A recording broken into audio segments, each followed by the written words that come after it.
भारत की नागरिकता की शुरुआत 26 जनवरी 1995 से मानी जाती है। जब संविधान लागू हुआ था तो संविधान के भाग 2 के अनुच्छेद 5 से 11 तक नागरिकता से संबंधित मूल प्रावधान लिखे गए थे।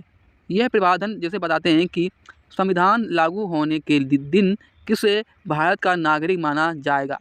संविधान में ये नागरिक देने की मूल रूपरेखा है, लेकिन इसकी विस्तृत कानून व्यवस्था से संसद के हाथ में रखी गई थी। इसका उद्देश्य है कि 1955 में नागरिकता और अधिनियम सीनियर सिटीजनशिप एक्ट 1955 में बनाया गया था। तो यहाँ से आपको एक बात समझना है जो मैं आपको बता रहा हूँ। विशेष रूप से 1986, 2003 और 2005, 2015 और 2019 में बड़े बदलाव किए गए थे। नागरिकता का महत्व यह क्या है, देखिए, एक नागरिक होने के नाते व्यक्ति को कई अधिक अधिकार और अवसर मिलते हैं, जैसे चुनाव में वोट देने का अधिकार, सरकारी नौकरी में आवेदन करना अधिकार, भारत में कहीं भी रहने का और बसने का अधिकार, संपत्ति खरीदने और अधिकार, सामाजिक सुरक्षा कल्याणकारी योजनाओं और सरकारी लाभों में प्राथमिकता अधिकार, विदेशों में भारतीय दूतावासों की सुरक्षा और सहायता करना।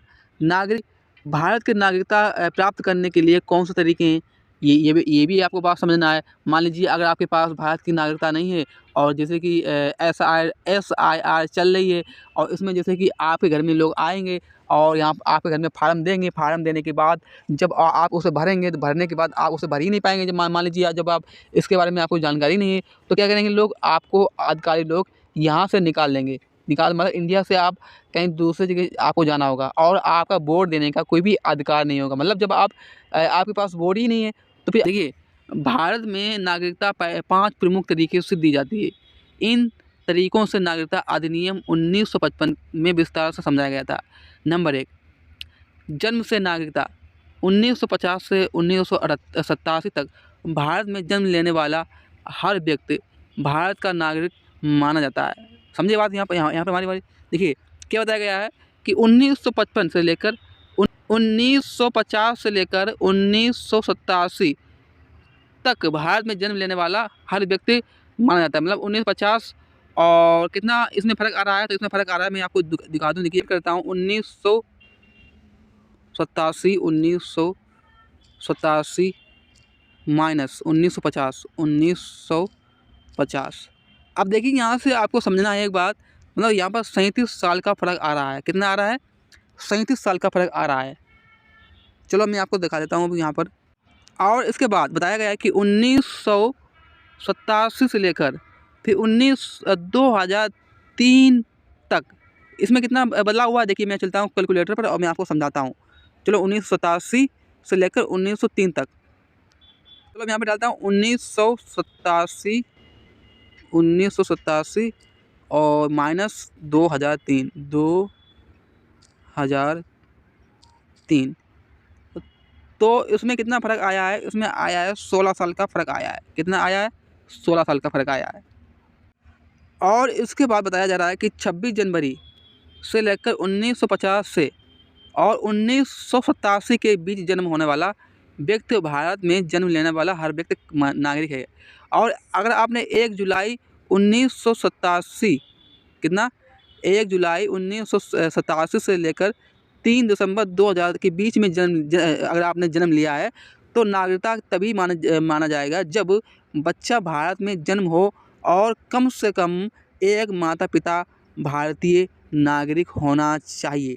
इसके बाद यहाँ से बताया गया है कि 3 दिसंबर 2004 के बाद जन्म किसी बच्चे का, मान लीजिए आपके घर में या फिर आपके रिश्तेदार में या फिर आपके मोहल्ले में किसी भी का 3 दिसंबर 2000 के बाद जन्म हुआ है तो वह बच्चा क्या माना जाएगा? देखिए वह बच्चा नागरिक तभी माना जाएगा जब बच्चा भारत में जन्म हो और कम से कम एक माता पिता भारतीय नागरिक होना चाहिए।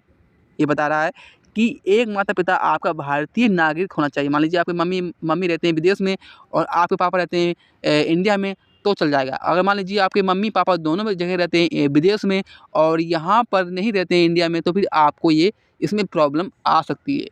ठीक है। फिर इसके बाद दूसरा, माता पिता अवैध प्रवासी ना हो।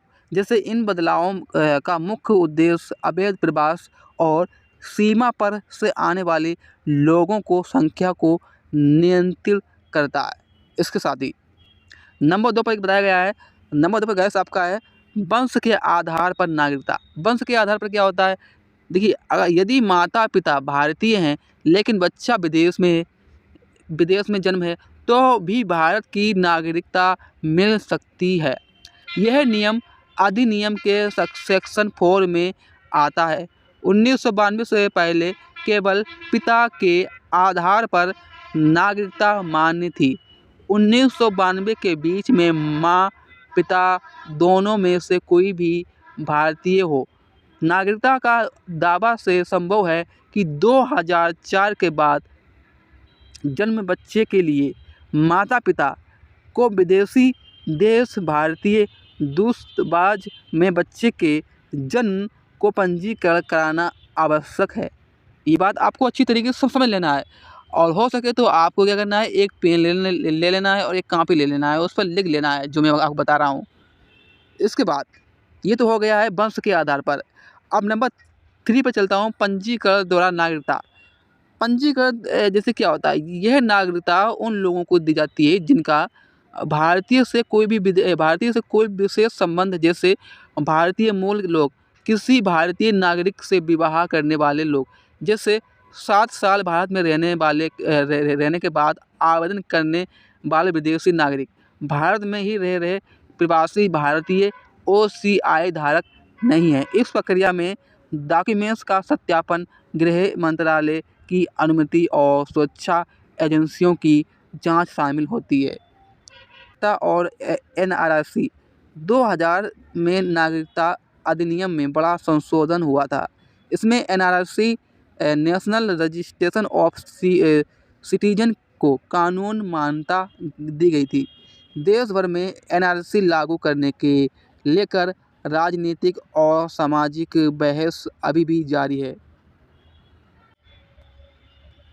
अब देखिए, आपको समझना है कि NRC का उद्देश्य क्या है। NRC का उद्देश्य है भाई सीधा सा है कि भारत में नागरिक की आधिकारिक सूची तैयार करना, विदेशी घुसपैठियों को पहचान करना, लाभ योजनाओं का नागरिक के लिए स्पष्ट करना। NRC और नागरिकता का रिश्ता।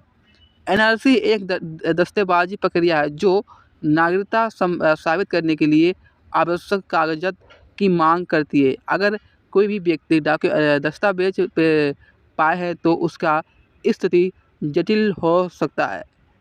2019 में पारित CCA को लेकर देश भर में बहस हुई। इस कानून में 6 धार्मिक समुदाय, हिंदू, सिख, जैन, बुद्ध, पारसी और ईसाई को पाकिस्तान, बांग्लादेश और अफगानिस्तान से भारत आने पर आसानी से नागरिकता देने का प्रावधान किया गया था। इसके बाद भारत की नागरिकता छोड़ने और वापस पाना क्या है। जैसे कोई भी व्यक्ति स्वयं अपनी भारतीय नागरिकता को छोड़ सकता है।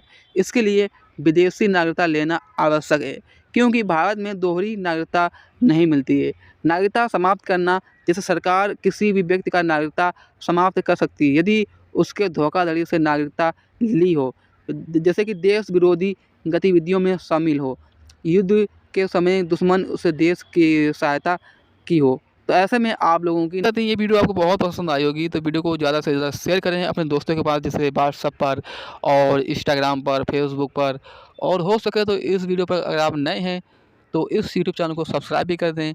और गाइस, यहाँ से मैं आपको यहाँ पर आपको ऊपर दिख रहा होगा ये वीडियो, इस वीडियो पर क्लिक कीजिए और दूसरी वीडियो देखिए।